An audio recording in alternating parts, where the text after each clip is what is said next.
Тынчтыктагы куралсыз украиндер коркпостон жолдорго чыгып, орус баскынчыларынын колонналарынын илгерилешине бөгөт коюуну улантууда.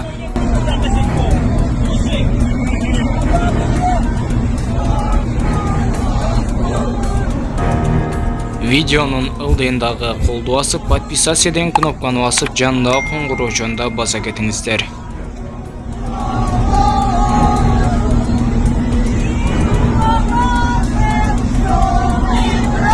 Канаданын өкмөтү Орусиянын Донбасска жасаган аракеттик операциясынан улам кийинки мунай импорт кылууну токтоторун билдирди.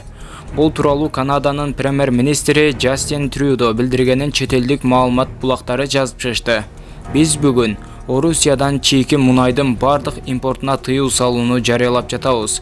Бул тармак Орусиянын президенти Владимир Путинге жана анын олигархтарына чоң пайда алып келген өндүрүш деген маалымат жыйында Трюдо.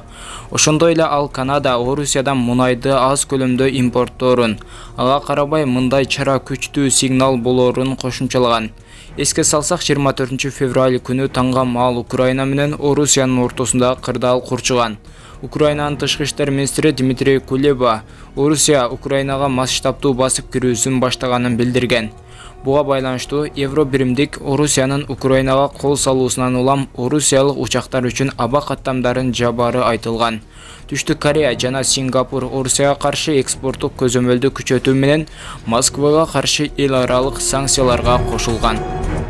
Милициянын кайгул кызматынан Бишкекте унаа айдай качканга шектелип 18 жаштагы бала кармалганын кабарлашты.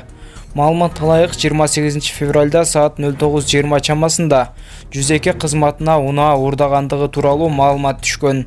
Айтылган дарекке милициянын кайгул кызматкерлери барганда 24 жаштагы КА аттуу тургун үйүнүн жанында от алып токтоп турган Toyota Wish үлгүсүндөгү унаасын белгисиз адам айдап качып кеткенин айткан. Кайгул кызматкерлери ыкчам кармоо иш-чараларын жүргүзүп, шектүү катары 18 жаштагы НА аттуу адамды кармап, Ленин райондук милициянын тергөө кызматына өткөрүп беришкен. Бул факты кылмыштардын бирдиктүү реестерине катталып, сотко чейинки өндүрүшкө алынды. Украинадагы кырдаалга байланыштуу 377 миңден ашык жаран өлкөдөн чыгып кетти. Тактап айтканда 24 февралдан тартып Польшанын чек арасынан 377.400 качкын өткөн. Бул тууралуу Польшанын чек ара күзөтү билдирген деп жазышат чет элдик басмалар. Эске салсак, 24 февраль күнү таңга маал Украина менен Орусиянын ортосундагы кырдаал курчуган. Украинанын тышкы иштер министри Дмитрий Кулеба Орусия Украинага масштабтуу басып кирүүсүн баштаганын билдирген.